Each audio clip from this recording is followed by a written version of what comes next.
Una excelente tarde, noche. Nos están escuchando de distintas latitudes, así es que es importante saludar en distintos horarios. Es un verdadero placer el estar con ustedes en una emisión más de la Era del Abogado Digital. Y ya saben, un programa del Instituto Nacional de Ciberseguridad MX que afortunadamente nos abrió las puertas para esta segunda temporada, ya en una plataforma diferente, con invitados diferentes, con temas muy disruptivos y novedosos. Hoy estoy emocionado porque además de tener un programa con un tema que definitivamente es indispensable, que hoy en día ha generado mucho ruido. Por ahí he visto ya varios foros en la materia, tanto conferencias como congresos, inclusive ya cursos que se están hablando sobre la materia, eh, que desafortunadamente no todos de ellos aportan información verídica. Ya he estado viendo un poquito como el fake news jurídico en el sentido de pensar que hablan de estas reformas sin conocerlas, sin entenderlas, y que desafortunadamente están desinformando a las personas.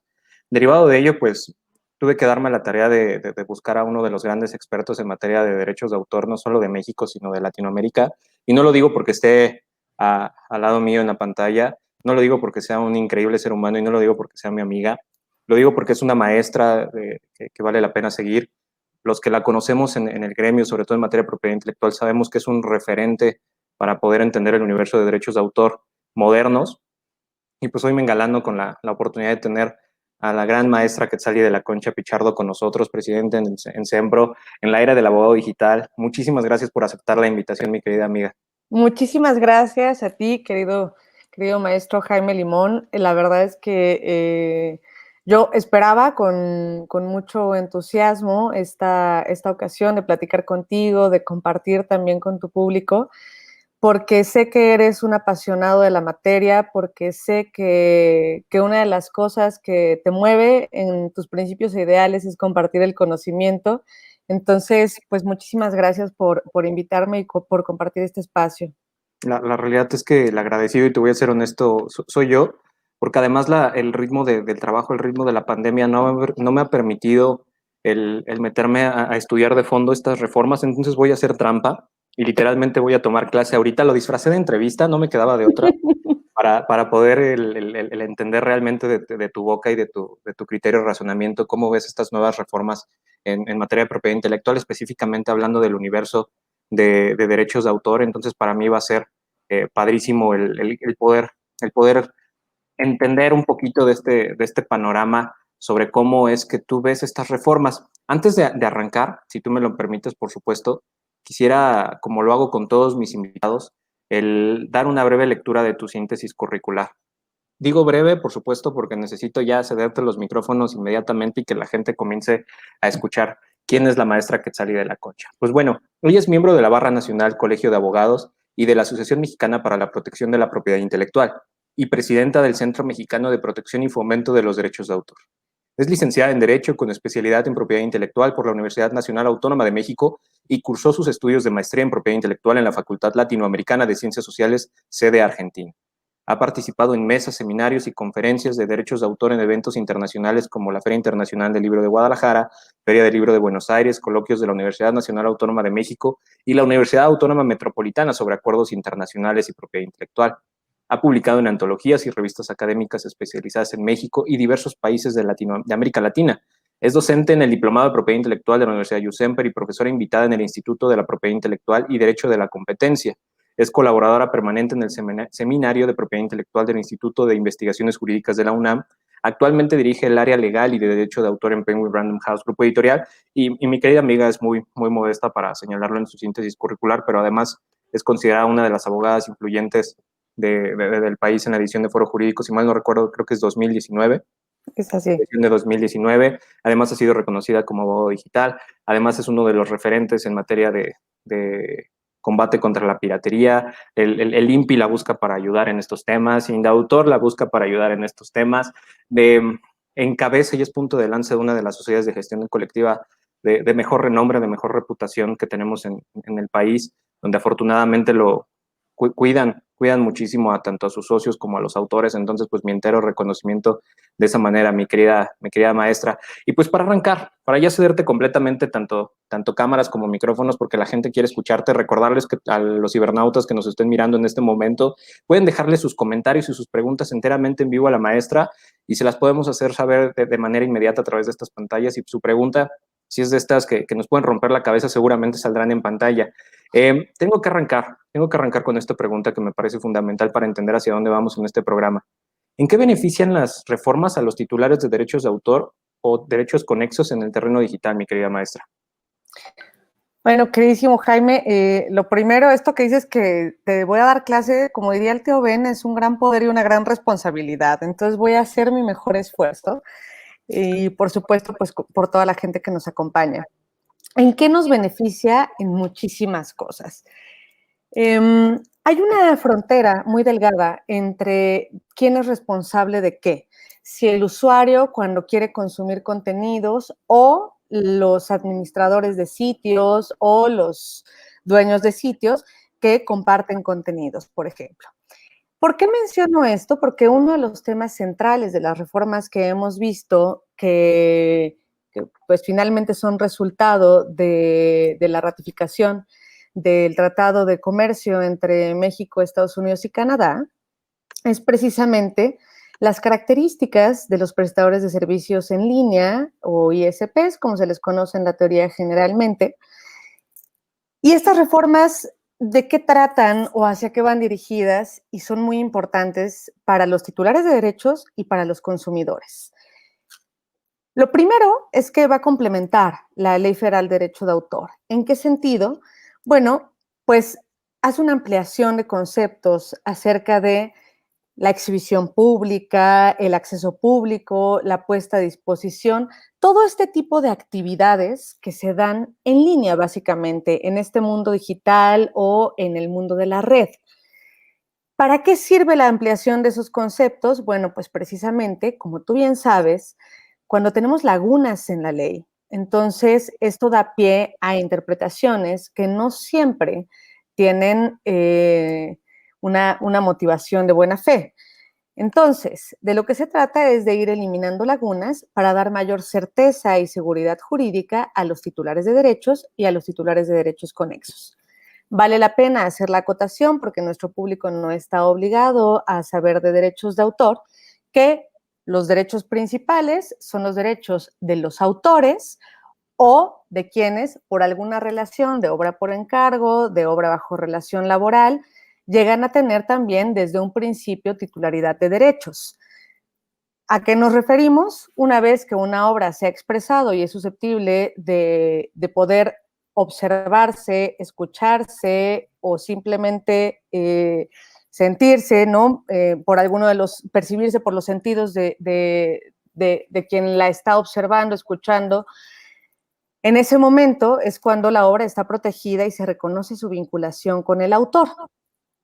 Y estos son nuestros derechos primigenios. ¿A qué nos referimos con derechos conexos? Muy importante esta distinción. Los derechos conexos básicamente son aquellos que parten de las actividades propias de poder dar a conocer una obra a través de la actuación, de la interpretación, de la publicación, de la producción. Todas estas actividades van encausadas a que la obra se pueda conocer o se pueda percibir. Entonces, estos son los dos tipos de titulares básicos que reconoce no solo la Ley Federal de Derechos de Autor en México, sino también los tratados internacionales en la materia, principalmente el que rige desde 1886 que se formuló y en los años subsecuentes que se fue suscribiendo por distintos países, que es el Convenio de Berna. El Convenio de Berna, un tratado de primera generación en donde se sientan las bases para regular esta materia de derecho de autor, lo que hace es precisamente darnos los conceptos básicos.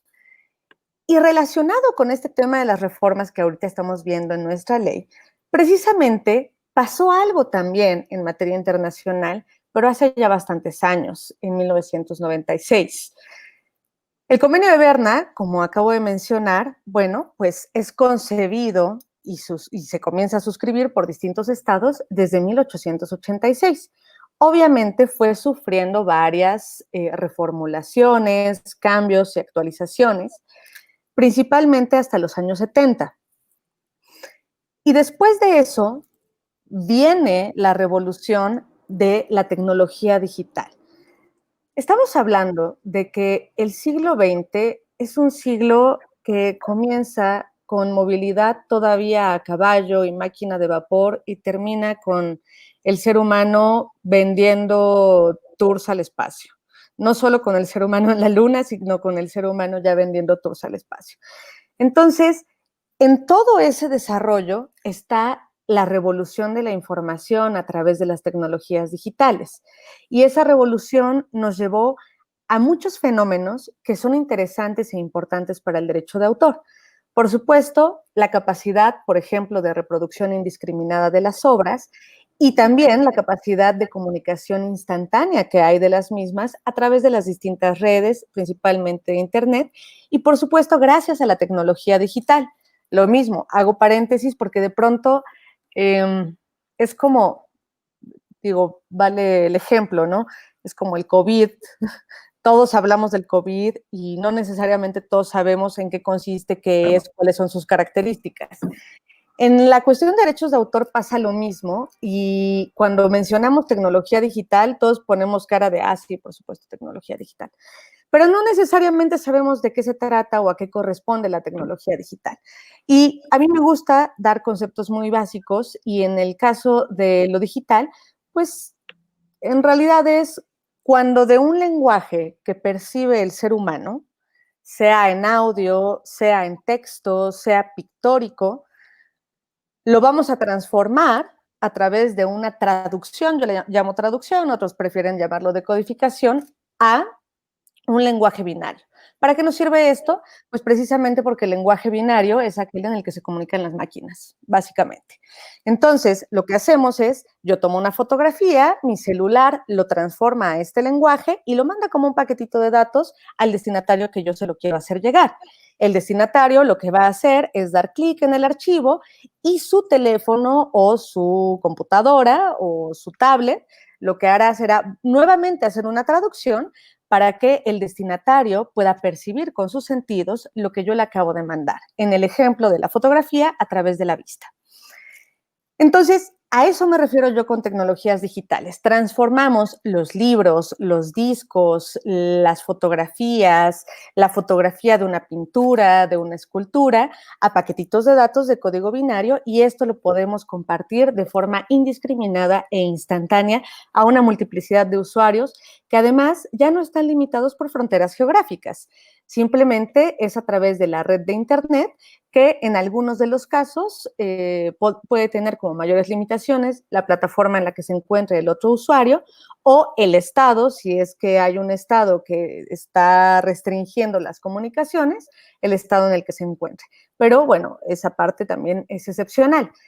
Entonces, con esta revolución de tecnologías digitales, donde yo ya no puedo controlar quién compró cuántos ejemplares se pasaron en frontera a otro país, cuántas personas compraron copias de un disco.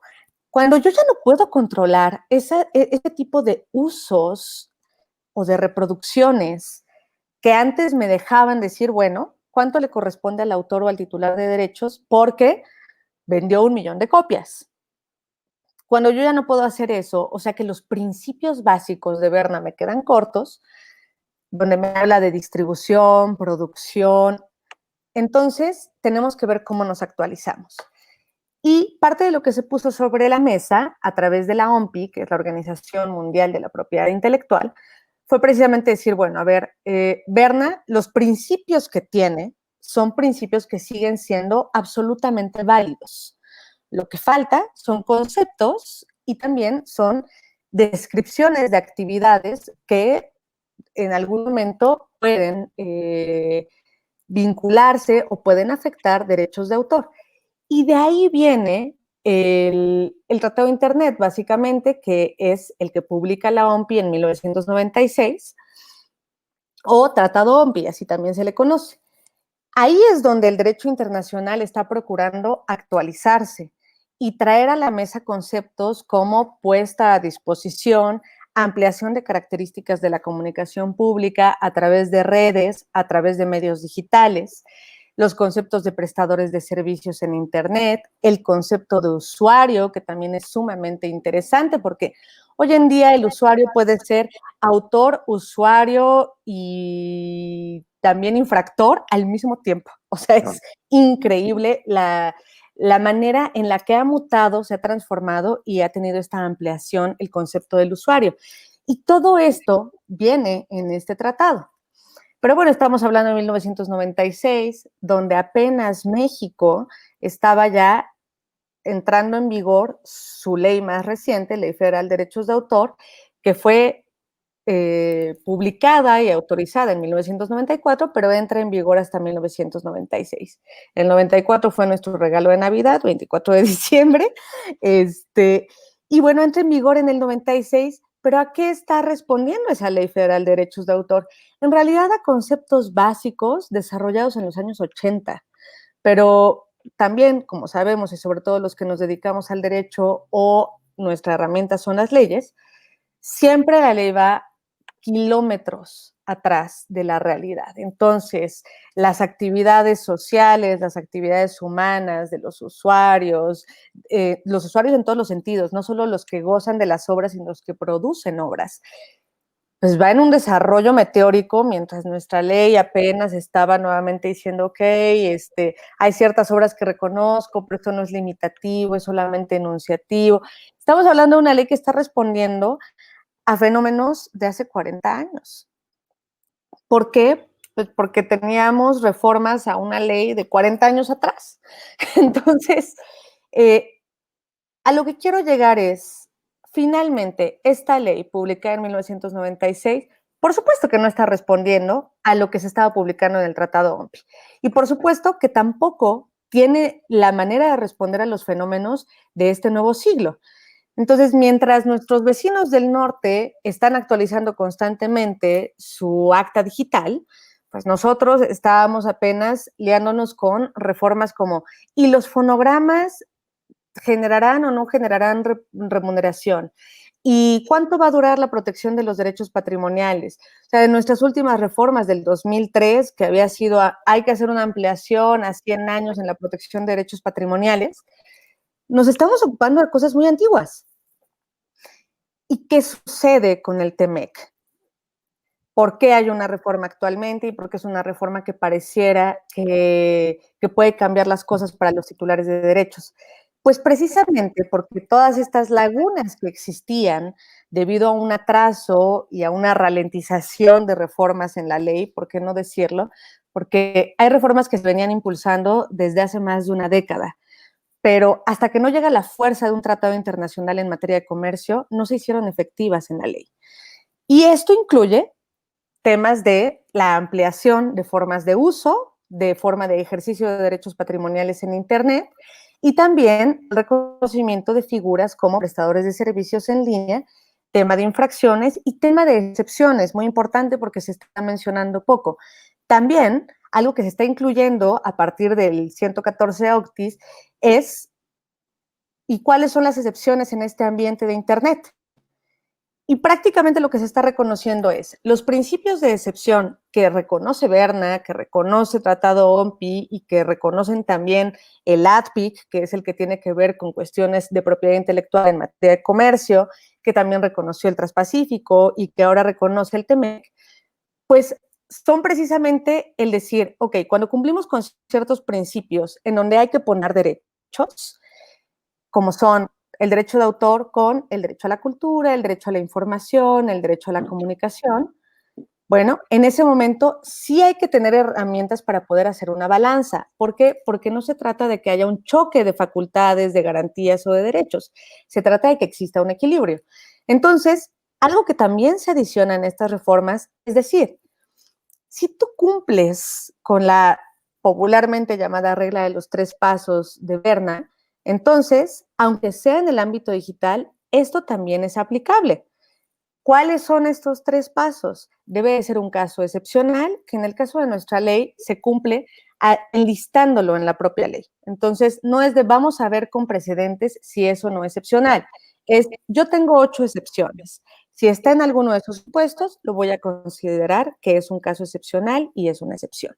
Por otra parte, no se debe de afectar la normal explotación de la obra, porque en el momento en el que afectamos la normal explotación de la obra de un autor, lo que estamos haciendo es enfrentar no solo el tema del derecho de autor, sino el derecho a una vida digna que tiene el autor. ¿De qué manera podemos garantizar que el autor sea autor, que se profesionalice en su actividad creativa y que se dedique a esto para que entonces la sociedad pueda gozar de más obras creativas y que se pueda estar nutriendo constantemente la cultura de una sociedad o de una nación?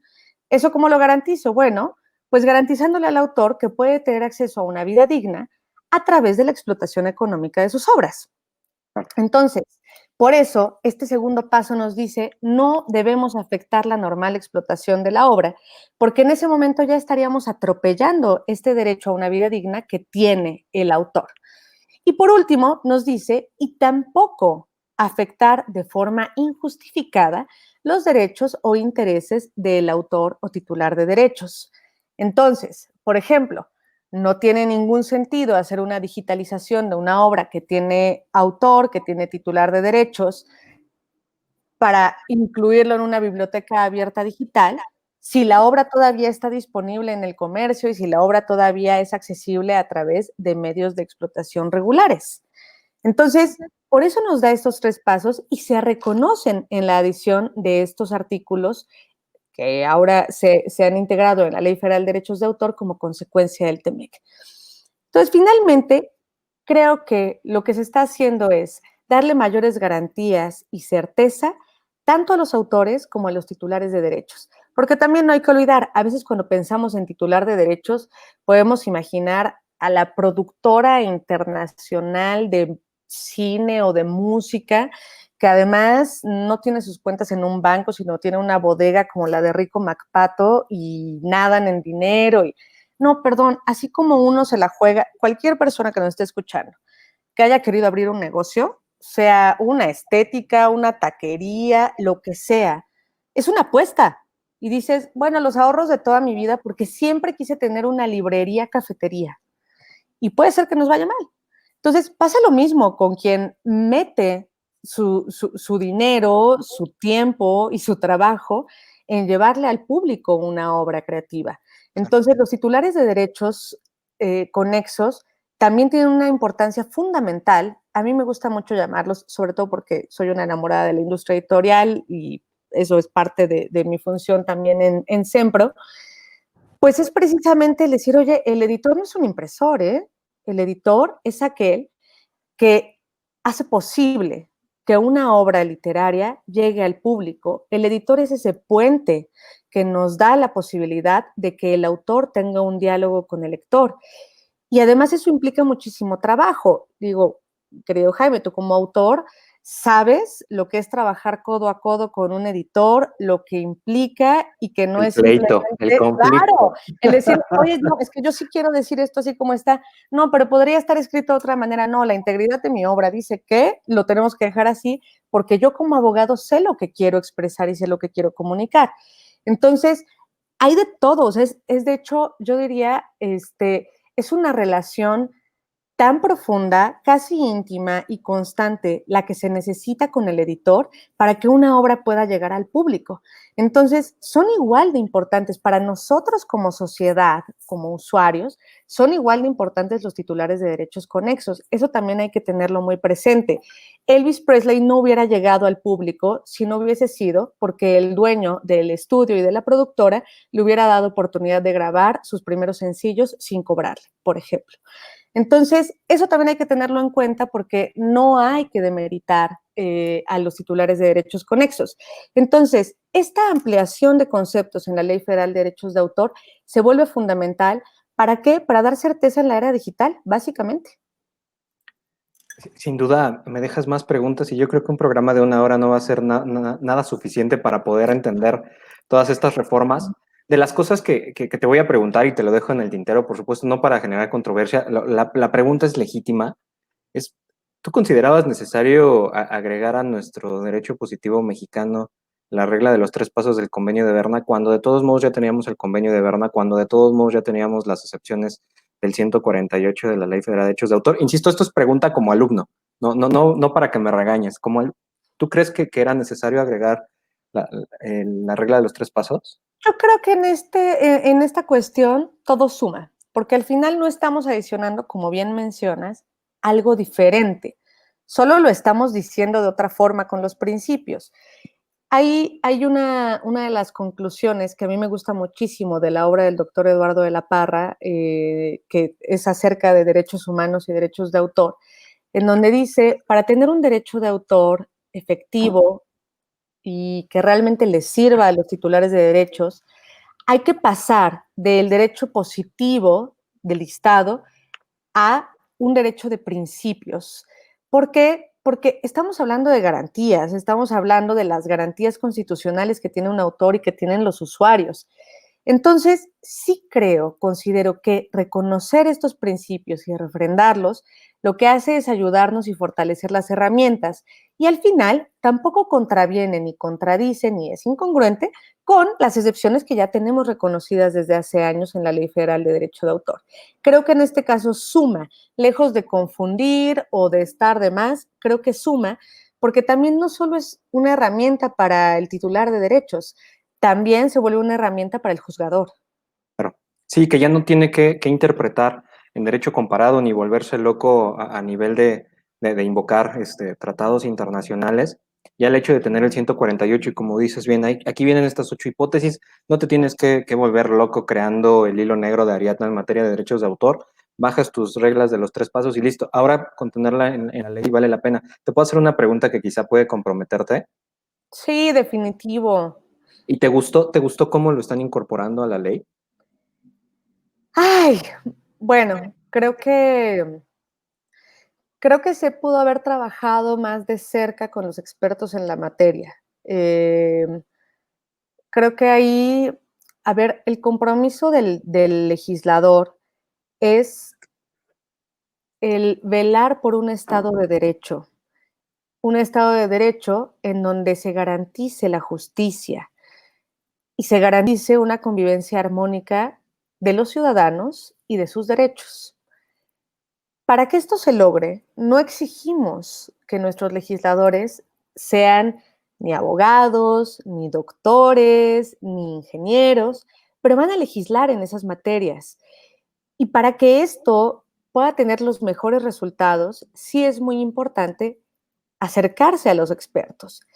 Y me parece, por una parte, que el TEMEC pues finalmente es un tratado en materia de comercio, es un tratado a puerta cerrada, no cae en el escrutinio ni de académicos, ni de expertos en la materia, ni del público en general. Por eso son estos famosos cuartos de al lado. El cuarto de al lado no es otra cosa que el cuarto donde están los expertos, donde se les pregunta si lo que se está haciendo funciona, no funciona, es congruente o no con la legislación internacional en la materia, pero finalmente esa puerta cerrada y los criterios con los cuales se selecciona a quienes conforman estos cuartos de al lado, bueno, pues son variados, pero no necesariamente son los más eficientes. Entonces, y una vez que pasan esas negociaciones, después viene el tener que aplicar, porque bueno, ya nos comprometimos con un tratado internacional. Parte de nuestros compromisos es decir, tienes que garantizar lo que has firmado, ratificado en este tratado. Que en el caso del TEMEC tiene toda la lógica. Estamos hablando de un país que prácticamente, que hablo de Estados Unidos, prácticamente el 25% de su Producto Interno Bruto tiene que ver con intangibles de propiedad intelectual. Entonces, y es una de las mayores potencias del mundo. Y hablamos también del otro vecino que es Canadá, que es más silencioso, pero que también tiene muy claro la importancia de la protección de este tipo de derechos, con algunas excepciones, porque Canadá tiene uno de los casos más vergonzosos de violación de derechos en obra literaria. Hay paréntesis cultural. Un día a sus legisladores se les ocurrió, bueno, en educación básica vamos a dejar el libre copiado y reproducción de obras académicas. Porque son niños y porque es parte del acceso a la educación. A unos años de que se hizo esa reforma, ¿qué es lo que sucedió? Y aquí vuelvo a la importancia de los editores y de los titulares de derechos conexos, pues que empezaron a cerrar sus editoriales locales. Entonces ahora los niños canadienses se educan con contenidos que son importados de otros países. Ya no tienen contenidos académicos propios para educación básica. Entonces, hay que tener mucho cuidado con esas cuestiones. Pero bueno, volviendo al caso de México, llega a las manos de los legisladores, fue un poco un juego de la papa caliente, porque fue como, bueno, yo economía, ya hice lo que pude, vas, gobernación, bueno, yo gobernación, ¿qué va a hacer el Senado? Y así, pero con un acelere en donde también cada diputado, cada senadora, en su trinchera decía, bueno, pues a mí me tocó estar en la comisión de transporte, a mí me tocó estar en la comisión de fronteras y a mí me tocó estar en la comisión de propiedad intelectual. Creo que fue muy acelerado, creo que tampoco se trabajó, esto se tenía que haber trabajado desde que ya estaban las versiones preliminares del TEMEC. Y me da la impresión de que no necesariamente fue así. Por ejemplo, una de las dudas que teníamos muchos abogados en la materia era, oye, ¿y las infracciones de prestadores de servicios en línea, en dónde van a quedar? ¿En el 230, que son las que conoce el Instituto del Derecho de Autor, o en el 232, que ya son en materia de comercio y son de las que tiene conocimiento y facultades el INPI? Ni siquiera eso se tenía claro hace un mes. O sea, es impresionante. Entonces, y algo que a mí sí me dejó con cierta frustración es el tema de las facultades del INDAUTOR. El INDAUTOR, sea como sea, es el instituto especializado en la materia, es la mayor autoridad en materia de derechos de autor. Tradicionalmente, los abogados, los usuarios, los titulares de derecho, hemos opinado, oye, el INDAUTOR debería de tener dientes porque no los tiene. Entonces, debería tener facultades administrativas que sean vinculatorias, con lo cual, cuando reconozca que hay una infracción, cuando haga una inspección, entonces esto tenga efectos. Y con la entrada del TEMEC, la verdad es que yo me ilusioné muchísimo y dije, este es el momento. Porque si alguien tiene que conocer y alguien sabe cómo aplicar los principios de derecho de autor en el ambiente digital, es el INDAUTOR. Y pues me quedé con las ganas porque seguramente por otras razones, puede ser que razones hasta de infraestructura, se decide dejarlo en infracciones en materia de comercio. Entonces, creo que es algo que se puede mejorar. Y ahí también definitivamente sí vivimos en un estado de derecho rígido, ¿no? ¿Por qué? Porque tenemos una constitución rígida, no es como la de Estados Unidos, donde conforme van sucediendo las cosas, se van haciendo precedentes e interpretaciones. Nosotros tenemos una lista de derechos, de garantías, de facultades del Estado. Si bien esa parte es rígida, creo que nos tenemos que dar la oportunidad de que nuestra Ley Federal de Derechos de Autor avance un poquito más al tiempo en que avanzan los usos de las obras creativas protegidas en las nuevas tecnologías. Algo que a mí siempre me encanta hacer referencia, y tú lo sabes que yo soy una apasionada de la historia en la materia, el derecho de autor es de raíz resultado de las revoluciones tecnológicas. Entonces, probablemente hoy en día, si yo digo, es que la imprenta de tipos móviles fue una revolución tecnológica, la gente se va a reír y me va a decir, oye, bueno, eso es además lo más obsoleto.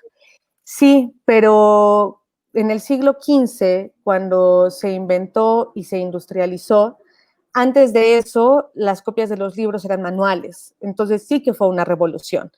Y eso comenzó a generar el interés de regular esta materia. Entonces, junto con otra serie de fenómenos, lo mismo pasó con las sociedades de gestión colectiva, como es SEMPRO, en donde a mayor avance de las tecnologías, se necesita darle mayores herramientas y representatividad a los autores y titulares de derechos. Entonces, pues, aunque me comprometa un poco, creo que hay que seguir revisando la Ley Federal de Derechos de Autor. Tenemos en casi poco menos de 3 años, revisión del TEMEC y de si estamos o no cumpliendo como país respecto de los compromisos que se adquirieron en su firma. Y creo que serán buenos momentos también para revisar qué otras cosas hay que adicionar, complementar o corregir en nuestra Ley Federal de Derechos de Autor. Y tal y como lo dices, me parece que no sé si atendió a una decisión orgánica o de pronto a una decisión política o finalmente atender a los antecedentes que históricamente han dado esta división de facultades, eh, digamos, más románticas por parte del Instituto Nacional de Derechos de Autor y dejar la parte violenta, la parte de pugna de intereses a cargo del INPI. Afortunadamente no ostento ahorita algún cargo público o algún cargo político que me obligue a ser políticamente correcto y lo voy a decir de esa manera. Por supuesto, esto no representa la opinión de mi invitada del día de hoy, pero de pronto hoy yo he estado batallando en el día a día con, con los funcionarios que de pronto nos dejaron en el INPI, y te lo digo de corazón. Creo que la fortuna acá que se ha llevado en Indautor y el mantener ciertas estructuras y mantener ciertas bases por lo que refiere a la práctica y experiencia que tiene el instituto, podría haber sido el momento adecuado, por ejemplo, aprovechar la experiencia de gente como el doctor Jesús Párez dentro del instituto para hoy darle esos dientes a Indautor y no hacerlo de una manera forzada a través del INPI, que insisto, con el debido respeto, porque sé que ya vi un par de funcionarios del INPI que se conectaron a la sesión y que me están escuchando, pero esos abogados yo sé que se han preparado y que se han preocupado por capacitarse en la materia, pero de pronto me ha tocado hoy en día enfrentarme con un par de funcionarios públicos dentro del INPI que quedaron ahí porque administrativamente les tocó ahí. Dentro de la repartición de puestos les tocó ahí y de pronto no conocen ni siquiera los elementos básicos de la propiedad intelectual y ahora les das dientes para pretenderlos convertir en una autoridad dictaminadora, inclusive en materia de daños y perjuicios, cuando ambos sabemos que la cuantificación y la calificación de un daño es per se muy compleja. O sea, si a nivel de autoridades juzgadoras, a nivel jurisdiccional es complejo, dejarlo en una autoridad administrativa que de por sí ya está batallando para poder atender las necesidades básicas del instituto, de pronto darle más tarea es como ves que está tronando tu pasante y le das más chamba, ¿no? No, pues así no funciona, es primero lo capacitas, lo vas haciendo crecer y va funcionando de otra manera, pero me parece que como bien lo dices, habrá que trabajar bajo prueba de ensayo-error, y finalmente quedarnos con el mejor de los errores posibles. Mi querida amiga, ya nos tomamos 44 minutos de clase. Si me lo permites, voy a platicar un poquito sobre la gente que te está comentando y que está participando en redes sociales, porque van a decir que me olvidé de ellos, ¿no? Pero de pronto escuchas hablar a la maestra Quetzali de la Concha, pues tú te tienes que quedar callado, escuchar y aprender, ¿no? Pero te están saludando, está mi querido amigo y abogado Yasser Made, que aparte es un abogado digital en formación que está en constante crecimiento y aprendizaje, está presente en tu programa. La maestra Luz María Paz de la Vega, que se conecta también cada jueves de manera ya solemne y protocolaria a estos espacios y felicita por la invitada, por supuesto. Aquí el engalanado soy yo, una colaboradora del INCIBE MX. Dice que es un honor tener a la maestra Quetzali de la Concha, que fue quien se encargó también un poquito de ayudarnos con el tema tanto del diseño de tu publicidad como con la promoción. Alejandra Rojas, que también está de manera constante en estos espacios. Juan Pablo Rojas Orozco, muchísimas gracias. Un gran abogado digital también, estudioso de propiedad intelectual. Que también te conoces, uno de tus seguidores también es parte del club de fan de Quetzali de la Concha. Está el maestro Francisco Esquivel del Reyo, muchísimas gracias. Gabriel García, gracias por Gabriela García, gracias por estar con nosotros. Un gran amigo ecuatoriano, abogado digital, Martín Urbano de Lara. ¡Wow! Itzana Villagómez, que también ha estado con nosotros. El gran maestro Carlos Moreno, es un abogado muy joven, pero que también se ha especializado en materias de propiedad intelectual. Y por supuesto que este tema le interesa, que te manda saludos. Muy buena su participación en el curso de verano del INPI. Gracias. Manda sus saludos. Y un gran abogado queretano que también se ha estado especializando en temas de Legal Tech, el maestro Antonio Velázquez, que manda la felicitación por el invitado del día de hoy. Y sí, la realidad es que estoy engalanado con la clase entrevista del día de hoy. Logramos disfrazarla de buena manera para poder aprender todos el día de hoy. Y mi querida amiga, pues tengo que avanzar con un par de preguntas que tengo sobre Vamos adelante.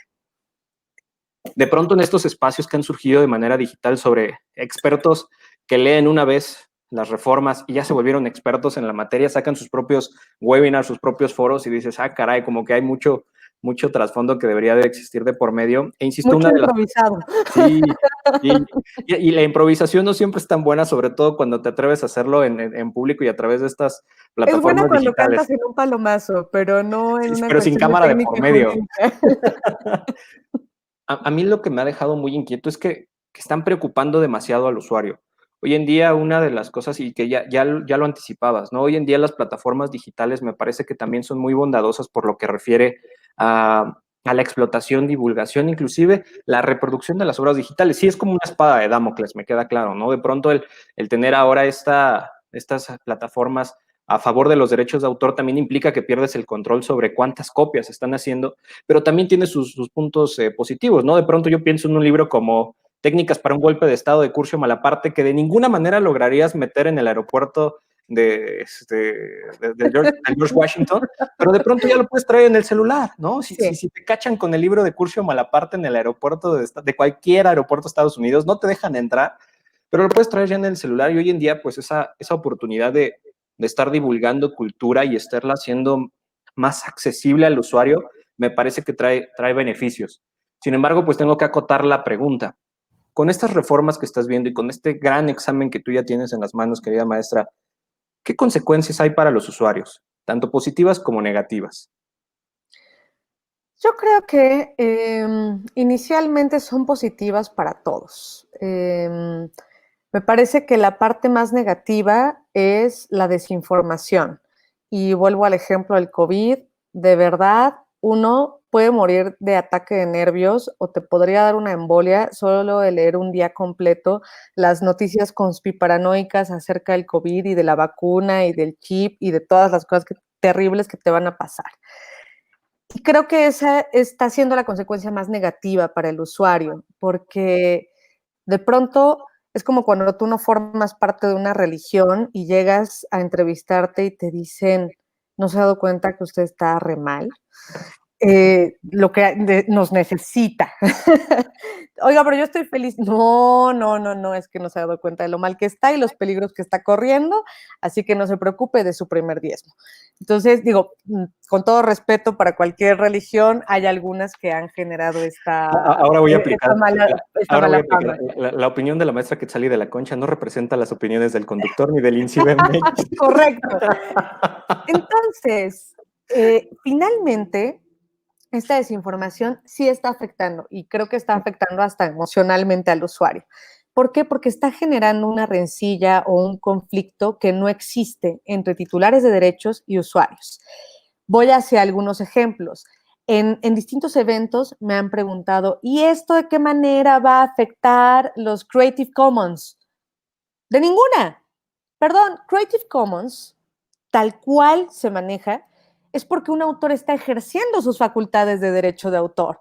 Porque yo como autora quiero que haya un uso libre de mi obra, quiero que tenga una libre reproducción, quiero abrir mi facultad de integridad de la obra para que otros puedan intervenirla y enriquecerla. Creative Commons es ejercer derechos de autor en un sentido de ir aperturando muchas de estas facultades en donde no prohíbo, sino que autorizo. Entonces, no hay una afectación en ese sentido para este tipo de usos. Por otra parte, nos van a tratar como delincuentes, no puedo llevar a arreglar mi celular. No, a ver, dentro de las infracciones que está reconociendo la Ley Federal de Derecho de Autor, se considera una infracción grave, y esto también aparece en las reformas del Código Penal que están respondiendo a materia de derechos de autor, en donde te dice cualquier violación de candados o de dispositivos de seguridad de propiedad intelectual es un delito. Bueno, sí, por supuesto. Yo creo que a ninguno de los que estamos aquí nos gusta la idea de que después de que nos roben el celular, vayan y lo desbloqueen para poder revenderlo. ¿Qué está pasando ahí? Que quien está desbloqueándolo está violando un candado.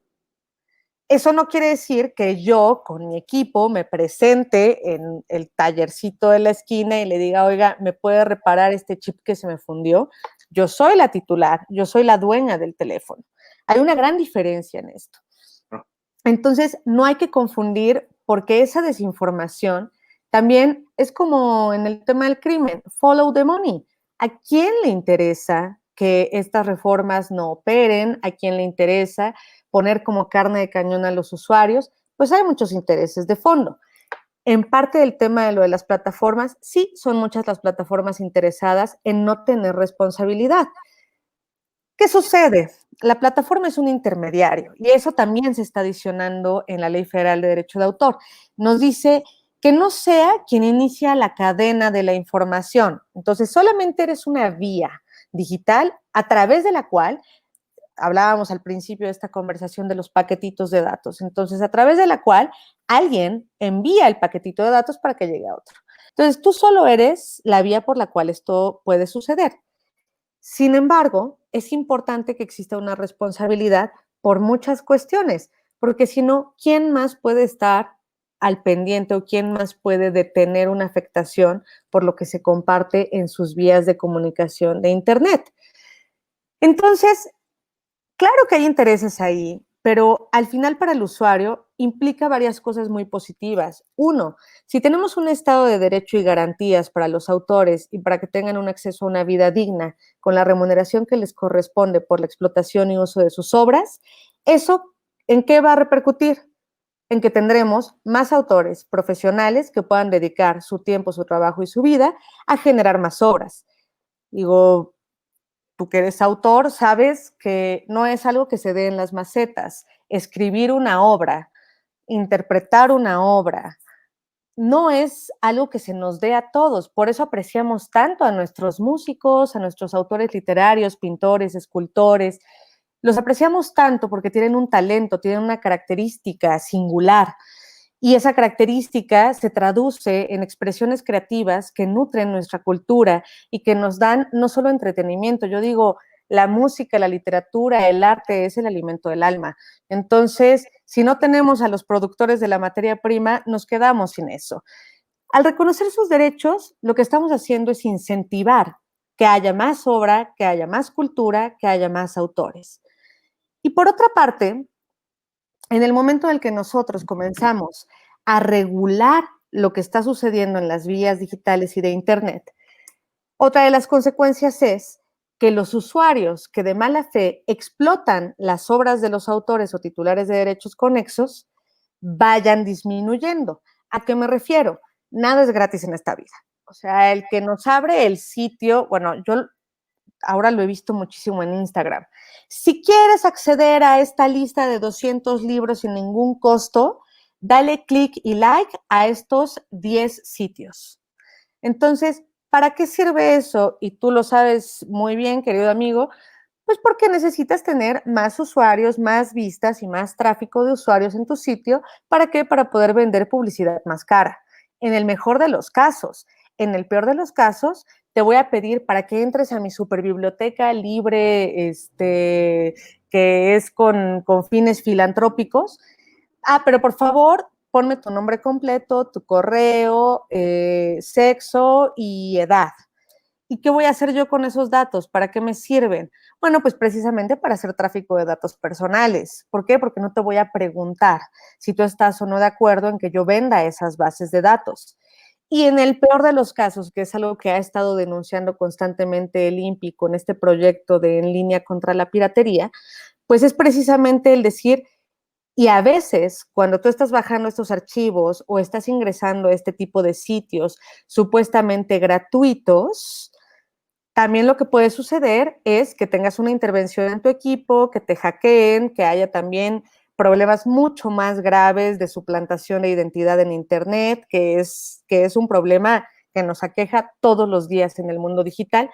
Eso es parte de las consecuencias de que se deje libertad y a discreción de este tipo de piratas digitales el explotar obras de autores creativos. Entonces, no solamente es un tema de robarle al autor el fruto de su trabajo porque sus obras son su capital económico y social, también es poner en riesgo al usuario.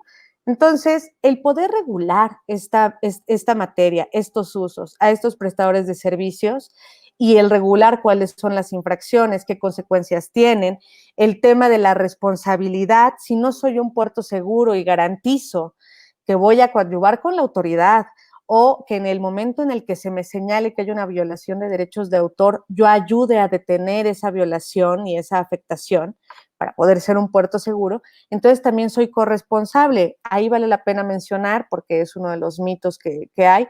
Bueno, pero si yo no tuve fines de lucro directamente respecto de ese uso ilegítimo que se dio de una obra en Internet, entonces no soy responsable como prestador de servicios.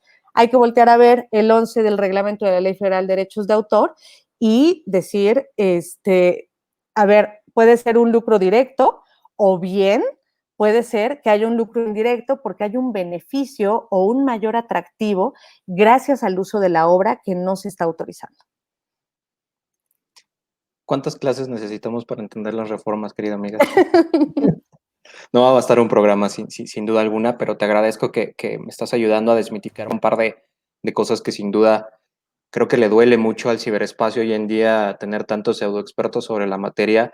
Estos espacios se vuelven fundamentales sobre gente que dedica su día a día, sus 24 horas a estudiar el tema y no solamente que lo estudia, sino que lo hace de una manera tan apasionada como tú lo haces. La gente sigue participando de manera muy activa en las redes sociales, afortunadamente. Cada vez se conecta más gente, desafortunadamente pues hay que agotar el espacio. Te puedo hacer respetuosamente una ronda de preguntas, metralleta, ¿cómo funciona esto dentro del programa?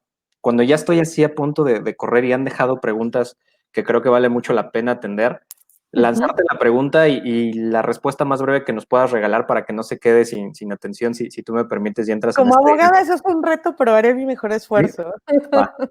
Para que no se queden sin respuesta. Una de las preguntas, y tengo que iniciar de una manera muy egoísta, si me lo permites, es arrancar. ¿Debemos preocuparnos por la censura? Absolutamente no. La censura quiere decir que no me dejan informar y ser informado. Entonces, siempre que yo emita una opinión o un contenido que es propio, nadie tiene por qué limitarme, mucho menos por derechos de autor. Claro, ahí que esto estaría tirando muchas de las infografías que vemos como en Pictoline o Cultura Colectiva, que Dios mío, cómo desinforman a la Terrible. gente, pero bueno, para eso están estos espacios, querida amiga. Eh, Malak Ortega pregunta, ¿en qué medida las reformas podrían afectar el intercambio de documentos académicos entre universidades? Si esto está bien regulado, hay convenios entre las universidades o las universidades cuentan con licencias, no tiene por qué afectar de ninguna manera. Okay. Nos pregunta Yazaret Hernández, ¿se creará una ley comentada para la actualización de esta? Bueno, de esta. Es una buena idea. Amigo, vamos a hacerlo. Como si de pronto la agenda nos lo permitiera, mi querida amiga, pero sí tenemos pendiente escribir algo. Ya después les estaremos compartiendo por ahí buenas noticias en materia de obras literarias, pero creo que sí es una buena idea. Pero la realidad es que necesitaríamos algo tuyo. Yo soy un profano en esta materia, tú eres aquí la maestra, tú eres la que la vive todo el tiempo, la que Bueno, pero eres respira. el maestro, o sea, eres el abogado digital, en toda la extensión de la palabra, sí, que sería muy interesante. Vamos, una copa de vino y nos sentamos a platicar la idea. Me agrada, me Como agrada. debe ser. Francisco Esquivel del Reyo nos pregunta, ¿qué pasa con los memes, GIFs y los segmentos de video que se utilizan en los contenidos de redes sociales? Bueno, depende de cómo los hayamos creado, ¿no?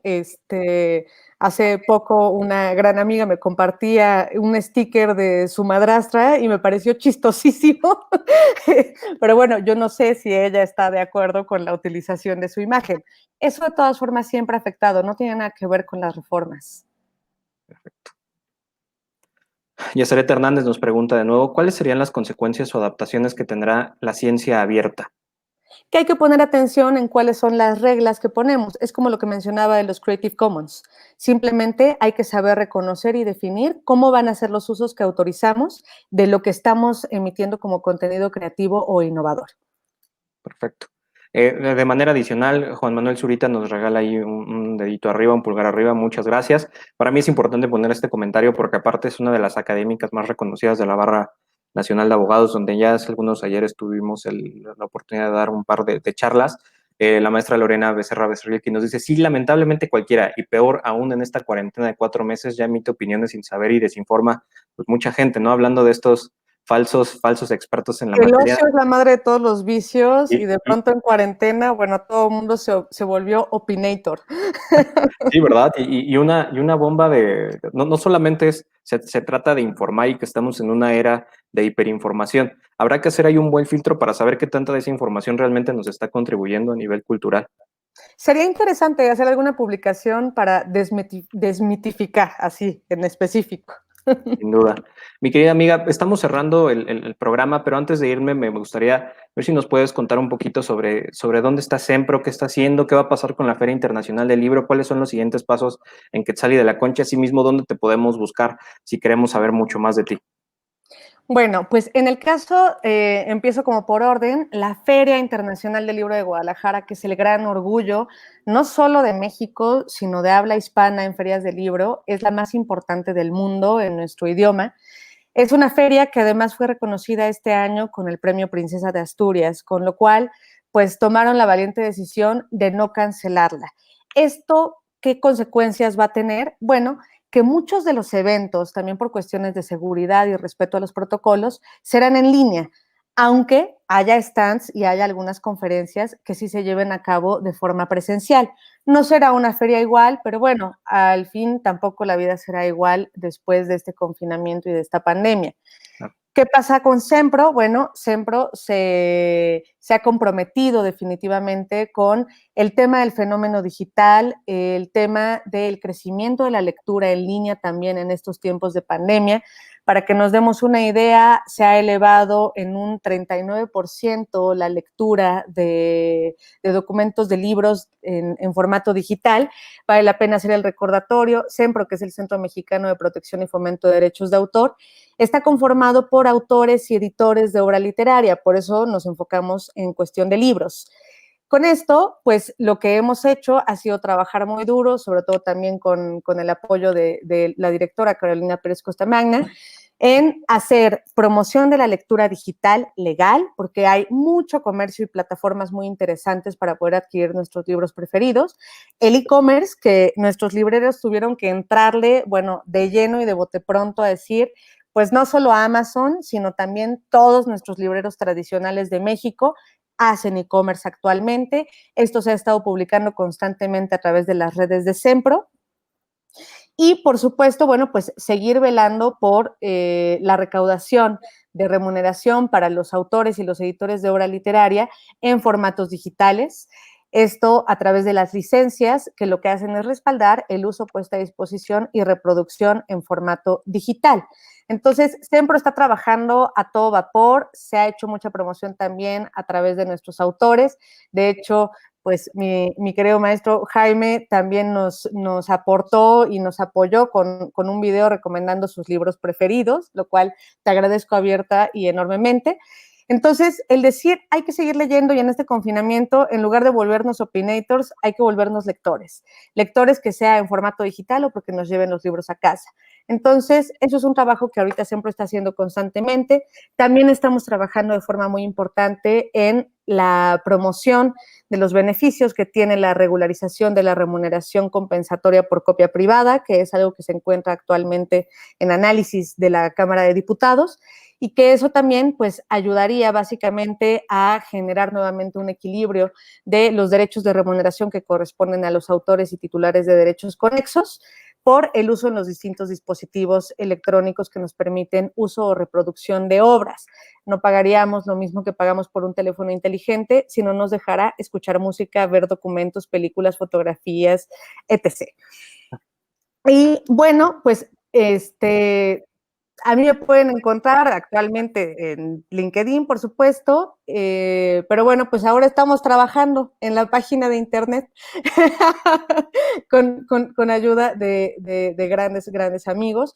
Lo tengo que decir, la verdad es que tú has sido fundamental también porque pues hay que comunicar y estar muy accesibles, entonces eso estará próximamente también a disposición del público.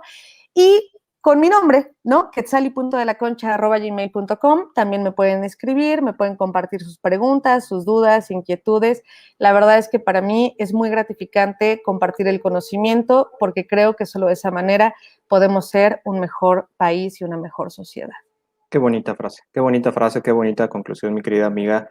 Qué padre saber que el universo de derechos de autor tiene no solamente a maestros y mentores como tú, sino además que tiene defensoras de ese nivel. Qué grato el poder coincidir en esta época y poder ser parte de estos seguidores y alumnos que has ido formando en el camino. Pues muchísimas gracias por aceptar la invitación. No me queda más que formularte una pregunta adicional. ¿Me dejas invitarte a una segunda emisión? Bueno, con todo gusto. Muchísimas gracias. No, hombre, pues entonces Un honor. ya, ya nada más hay que ponerle fecha, será padrísimo el seguir esta charla. Yo sabía que la realidad, la hora de programa nos iba a quedar corto, pero hay que limitarlo para fines académicos y pedagógicos dentro de estas plataformas. No me queda a mí nada más que agradecer, por supuesto, a la maestra Quetzali de la Concha, presidenta en Sempro. Ahí tengo que corregir el E, porque yo sé que a ti te gusta utilizar el término de presidenta. En Sempro, una gran promotora en materia de derechos de autor, defensora de sus socios autores, defensora del gremio, una gran experta, una gran académica de la materia. Y pues agradecer también a todo tu equipo que nos estuvo ayudando a hacerle promoción en redes sociales, un equipazo que tienes ahí en Sempro, el aplaudirte con orgullo y a la distancia todo lo que estás haciendo por el gremio jurídico y por el gremio de propiedad intelectual, porque aparte estás ayudando a cambiar el chip. Y lo digo con, no de dientes hacia afuera, sino hacia desde el alma y desde el corazón, que independientemente de los logros que tienes, de hoy en día es quien es Quetzali de la Concha para el gremio jurídico, eres un increíble ser humano que se abre a este tipo de conversaciones, que se puede reír, que puede compartir de una manera tan amigable con un auditorio, pues para mí es padrísimo no solamente considerarte maestra, sino además amiga. Muchísimas gracias, maestro Jaime Díaz Limón. La verdad es que eres un gran amigo. También definitivamente eres uno de los promotores más importantes que hay actualmente en materia de propiedad intelectual. Y sobre todo en este cambio y esta revolución de mentalidad, hay que entrarle a lo digital, hay que entrarle a la inteligencia artificial, hay que entrarle a las nuevas formas de comunicación y creo que tú has sido un valiente precursor de esto y un gran comunicador de la materia. Muchas gracias porque no solamente como coordinador de obras literarias, de obras colectivas, de antologías, como escritor y también, pues por supuesto, haciéndote cargo de un programa como este. Muchas felicidades, muchas gracias. Igualmente me honra tu amistad y me siento muy agradecida contigo y con todo el público por acompañarnos durante este tiempo. Pues muchísimas gracias. Gracias a cada uno de los cibernautas que se conectaron con nosotros hoy, el día de hoy a través de la fanpage del Instituto Nacional de Ciberseguridad MX, a través de la fanpage de Jaime Limón y las distintas redes sociales. Muchísimas gracias al equipo del INCIBE MX que tras bambalina también están apoyando para que este espacio sea una realidad. Muchísimas gracias a Tlaí Bermejo que está encargándose hoy en día tanto de producción como de generación de contenido multimedia, sin lo cual yo no podría estar aquí. Lo digo con franqueza. El trabajo de mucha gente detrás me permite estar aquí de una manera mucho más relajada, mucho más tranquila y poder disfrutar una gran charla como la ha sido el día de hoy. Les recuerdo que el próximo jueves tenemos un gran programa también con un gran abogado digital y además notario, el licenciado José Niño de la Selva, que nos va a hablar sobre firma electrónica, un gran notario de la Ciudad de México y que además está ayudando a impulsar a chamacos y profanos como un servidor para destacar en estos temas de Legal Tech, sobre todo en el sector notarial. No se pierdan el programa. Sigan a la maestra Quetzali de Concha en sus redes sociales. Sigan lo que está haciendo Sempro. Está haciendo cosas muy interesantes, muy bonitas en sus redes sociales. Se mantiene de manera muy constante actualizada su página. Recuerden que el conocimiento solo es útil en la medida que se comparte. Gracias por estar en un episodio más del área del abogado digital. El repositorio estará muy breve tanto en YouTube como en Spotify para que puedan escuchar una y otra vez a una de las grandes expertas en materia de derechos de autor, como es la maestra Quetzali de la Concha. Mi querida amiga, una excelente noche. Gracias igualmente. Buenas noches a todos y gracias por conectarse.